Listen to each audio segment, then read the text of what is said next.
What up, everybody? It's DurangoThingz. I'm out here about to pick up some French fries for my son, so bear with me.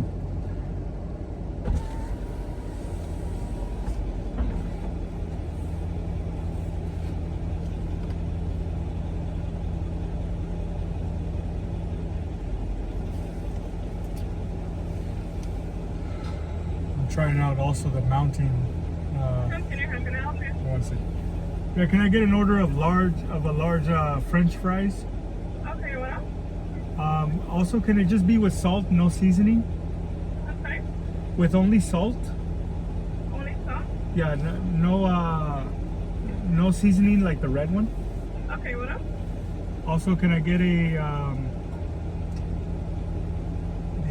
Cali burger with no onions? By itself? The combo. No onion for the drink? Coca-Cola is fine. Okay, what else? And that'll be all.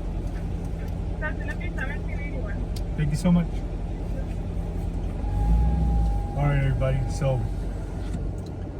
what I was looking at was on my screen. So I have it mounted on the passenger side and I'm testing everything out. I'm trying to figure out what's the best way to do this. Let me try something real quick. I'm gonna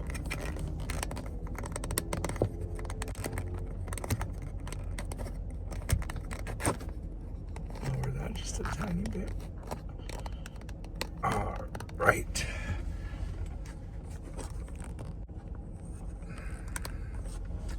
It's a pretty good view, I'd say. We're just trying it out, like I said, guys and ladies. I appreciate you guys subscribing. We're at 89 or so, 88, 89 subscribers. The channel has been active since November 17th. So, you know, I appreciate that. That's amazing. So what I noticed with this mount, I went cheap, okay? I went cheap. I was actually shopping for my kid at Marshall's. And I was looking at the items they have when you're about to check out. They have like all these little items, little gadgets and stuff. And I saw this mount and it said suction mount, whatever. What I noticed in my other video that I didn't upload it, but I had a video where I was just recording. And there was a lot of vibration, a lot of, how do you say, shaking and moving of the phone. But when I looked at the footage, it was stable, so I'm happy about that. I was like, oh, I hope everybody doesn't get all dizzy from all the bouncing around. So let's go back to the Durango. The rain guards are still doing good. There's a video about that when I installed them, with me installing them, and I had a little bit of issues with the passenger side window. It looks like the tape, the downside is it doesn't come with 3M tape. It comes with their own little generic adhesive tape, double-sided sticky stuff. It's not very good. So if you're gonna buy the Nightlight rain guards for your Durango or for any car, I would say go the extra mile, buy a little roll of 3M tape. That's a double-sided adhesive for rain guards and things like that. And you could just put it, it'll be way better. You're gonna save yourself some time. I had to put a double layer of that adhesive. So anyway, they're still working good. No rattling, no nothing. And it's going well. Another thing I'm gonna do is the pillars between the front doors and the rear doors. The two pillars, I'm gonna wrap them in the same material that looks like the badging of the Hemi and the blackout, what makes it the blacktop edition, right? Everything's blacked out. I'm gonna match that. I'm gonna get rid of the gloss because it just shows way too many swirl marks, and it just gets rid of the nice clean aesthetic of the vehicle. The car looks nice and shiny, and you know, it has those pearlescent touches. But the downside is it gets all the swirl marks. It's so sensitive. It's a sensitive material. So that's going to be the next project. Small little projects, little by little.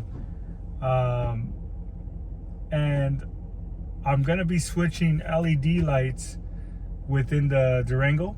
So I'm getting rid of the incandescent lights. That's what they're called. Correct me if I'm wrong. And I'm gonna put the LED lights. Another thing that I was able to research is it's probably not a good idea to put LED lights. And I was also told by one of my buddies who, shout out to Luis, he let me know that the LED lights closer to the rear view mirror, when you turn them on and you're driving, you cannot see through that mirror. It causes too much of a glare. So I might leave those orange or that yellowish looking warm color and do the rest LED.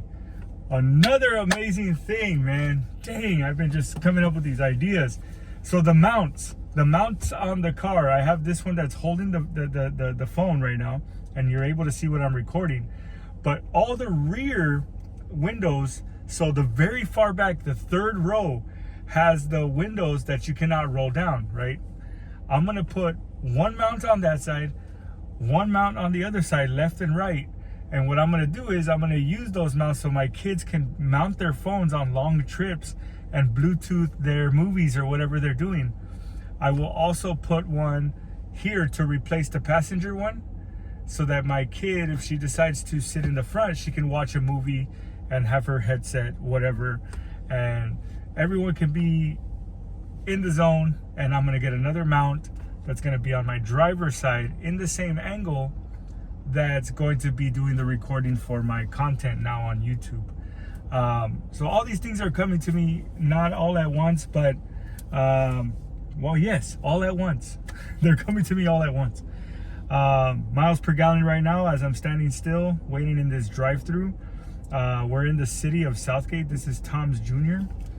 I'm at 11.5 miles per gallon, full tank. I just filled it up and it gave me about 290 miles.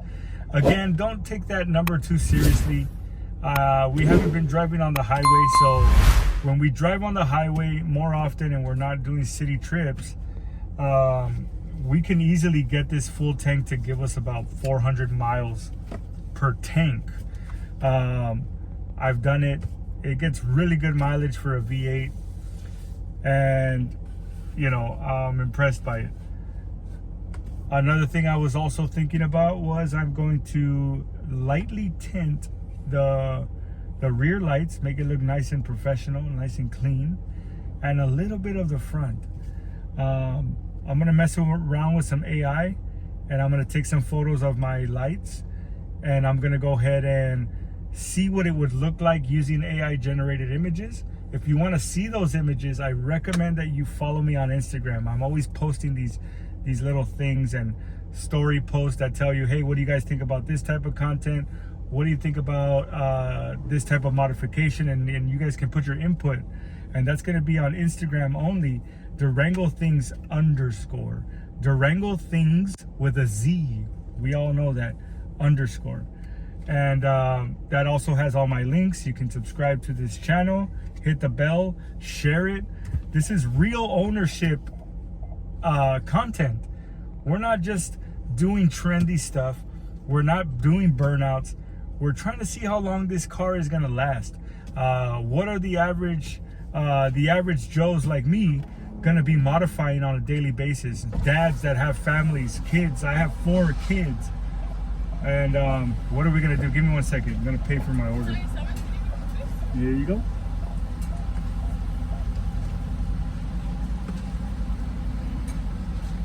Thank you.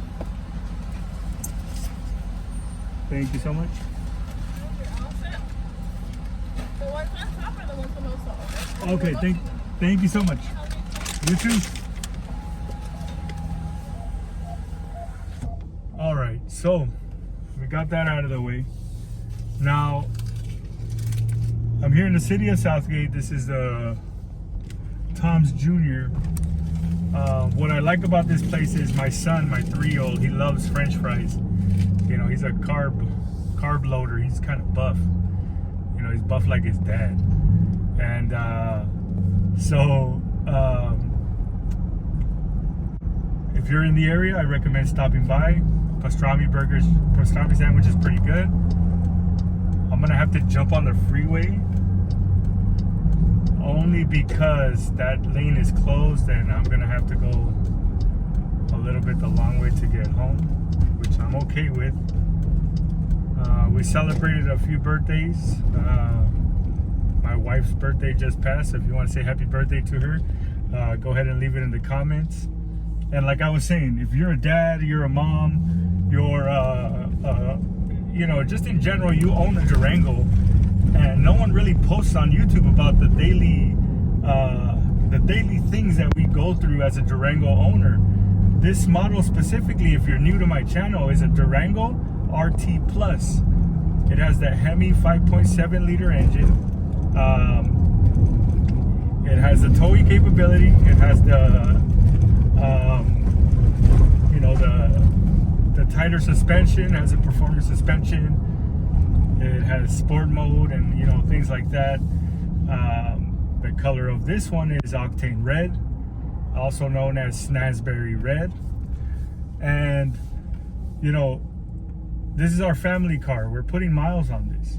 I've owned it now since November of 2020, the end of 2024, right at the cusp of 2025. So it's only at 14,000 miles.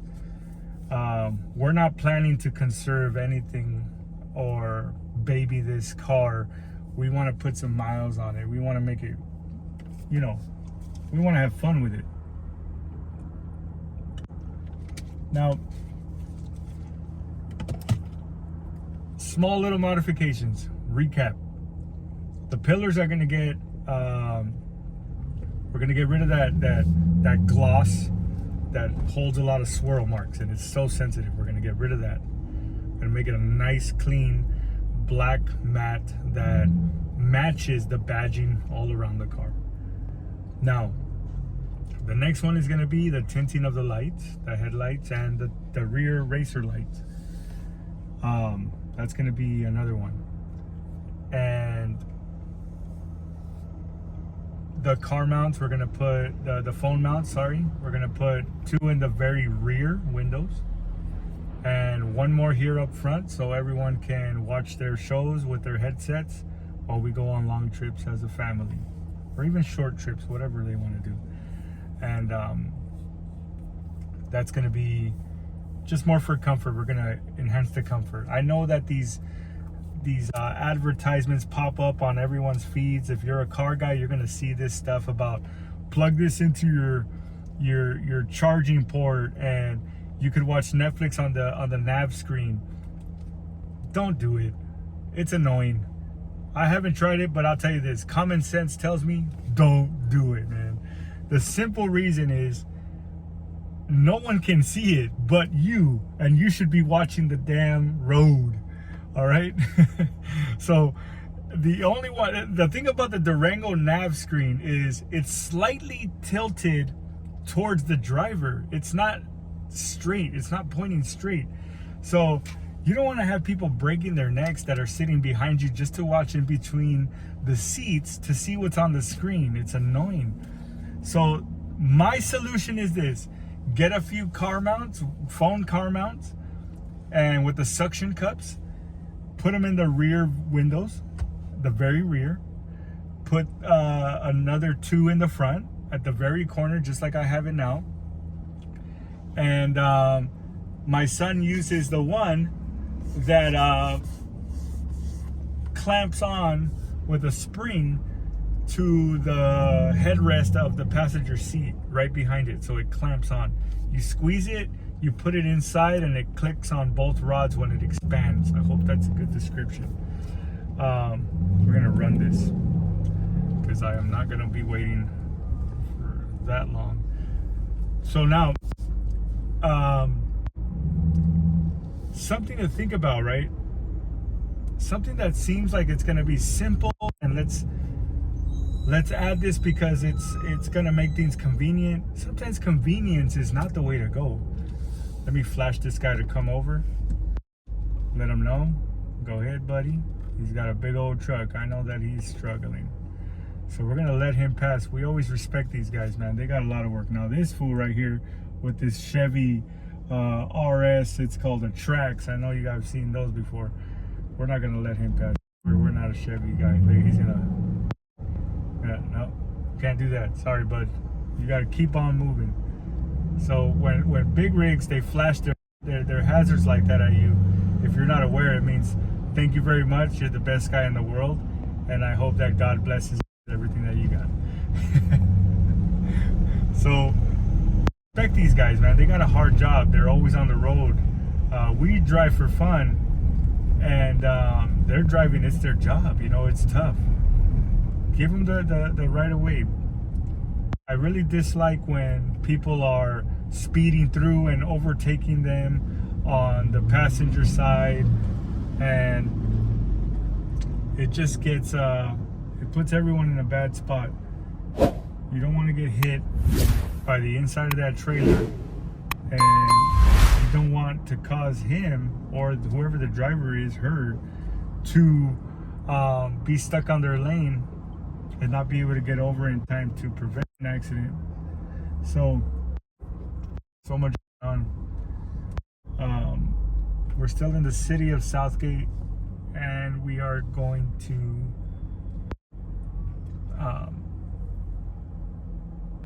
be stuck in a little bit of a jam, but I'm pretty okay with it. Let's see here.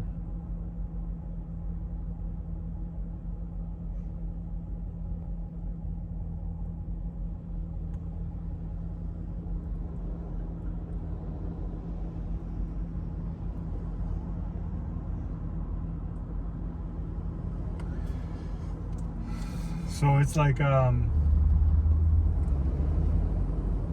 whenever we have an opportunity to do the right thing, we want to make sure we take that opportunity, because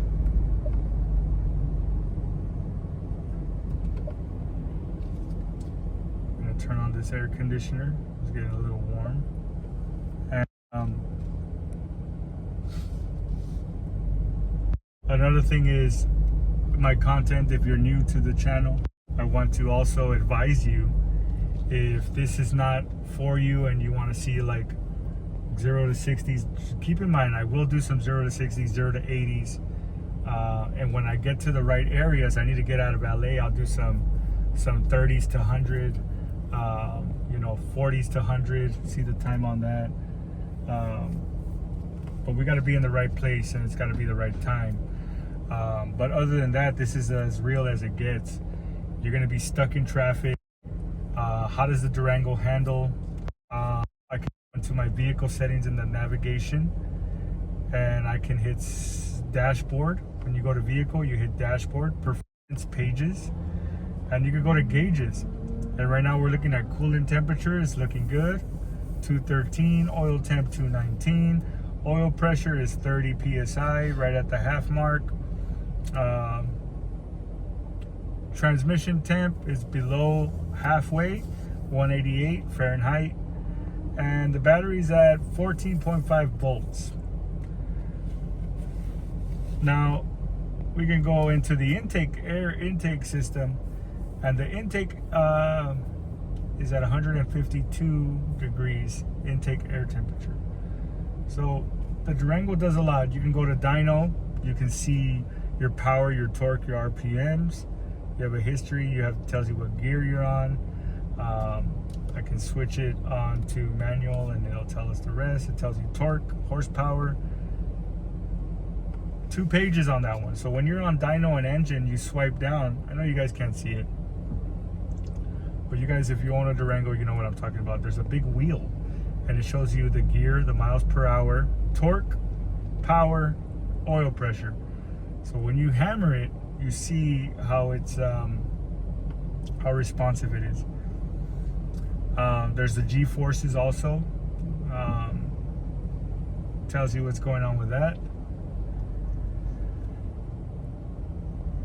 The tilt of the vehicle, forward and back, the pitch and the roll.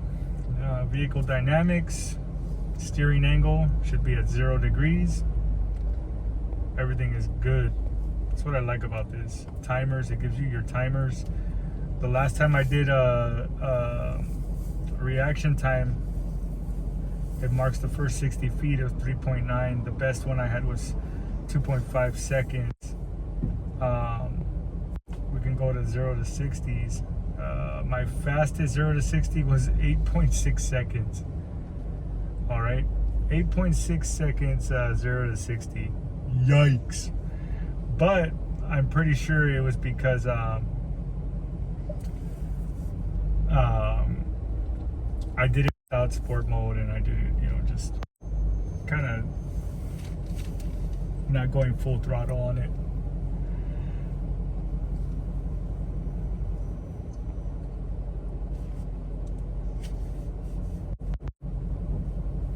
So this is a good opportunity for you guys to really talk about what I was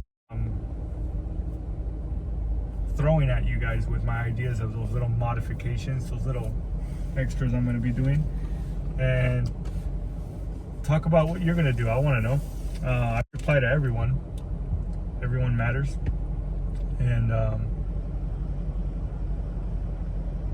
we got to help each other out. Maybe you have a vision that I don't necessarily have, or maybe you know of something that worked for you and you want to share that.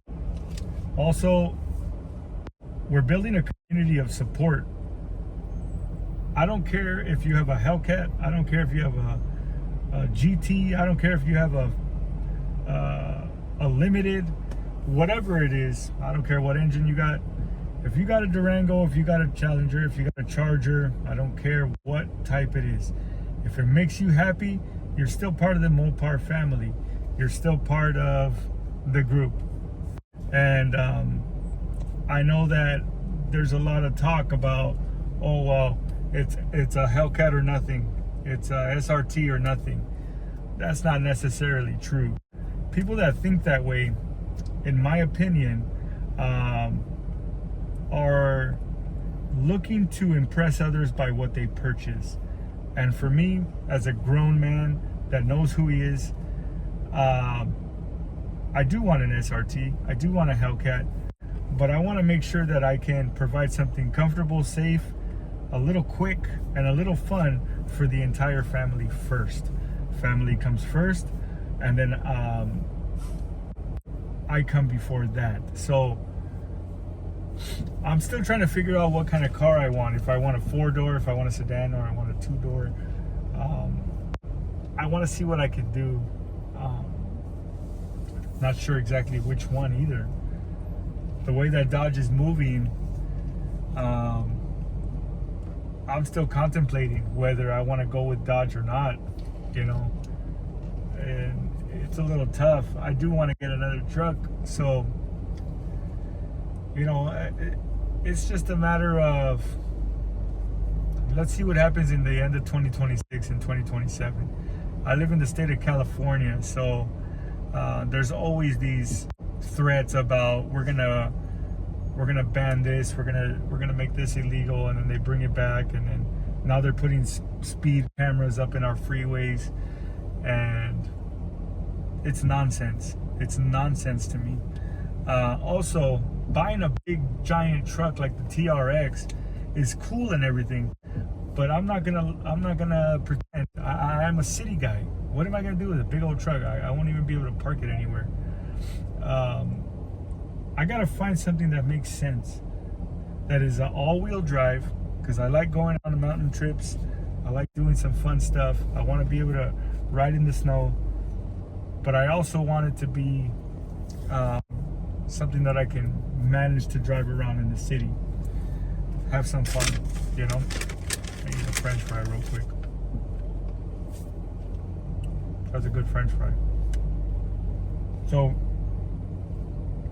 now, what is it?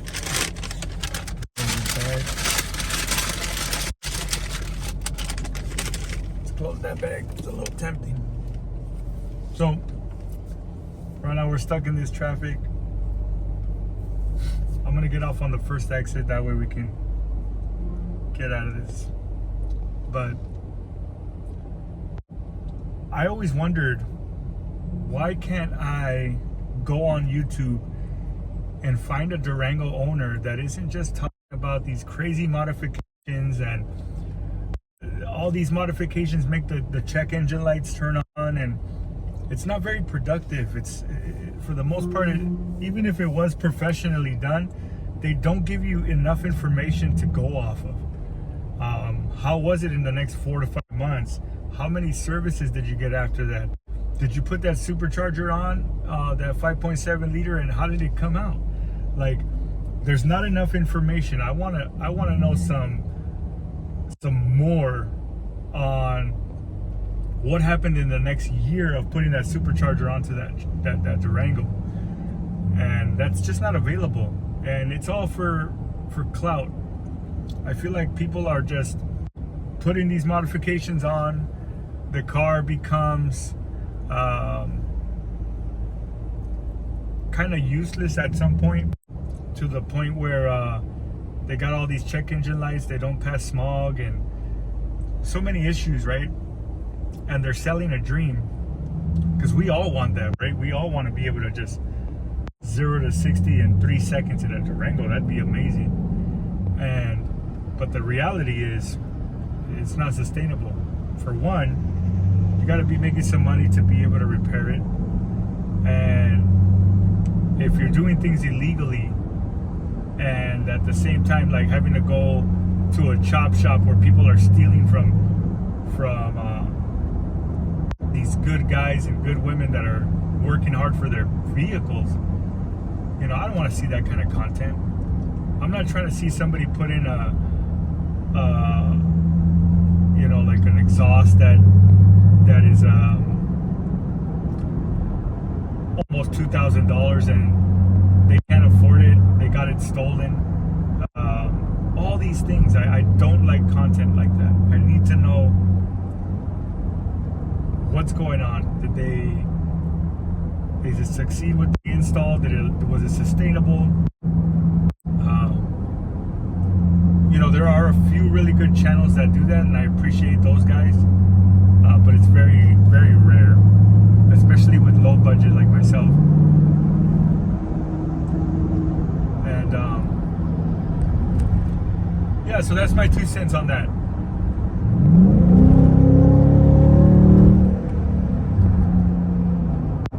So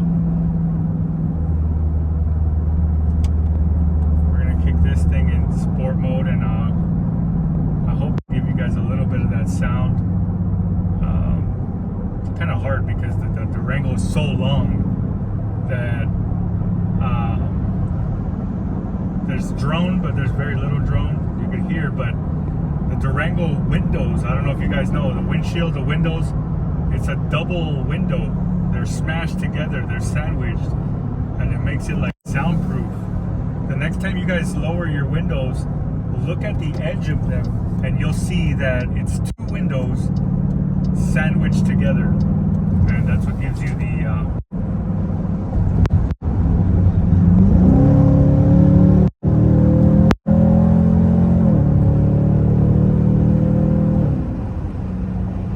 so as you can see, it kicks pretty hard.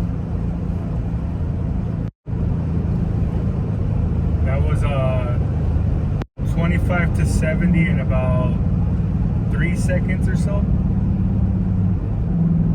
The reason I know that is because the gauge is running on my nav screen. Nice stoppage right here. Bam.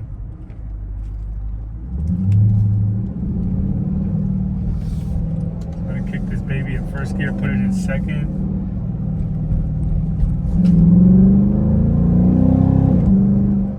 Third. Another thing is, there's a school zone, so we don't want to do that anymore. But the other thing is this.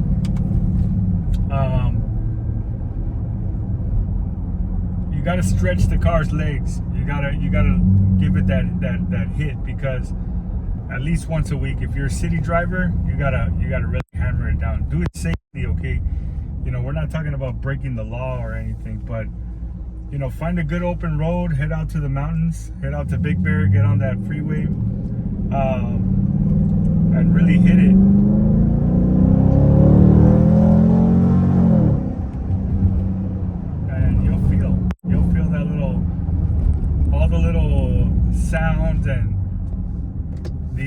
thank you. You start flushing out all those little impurities and get rid of it.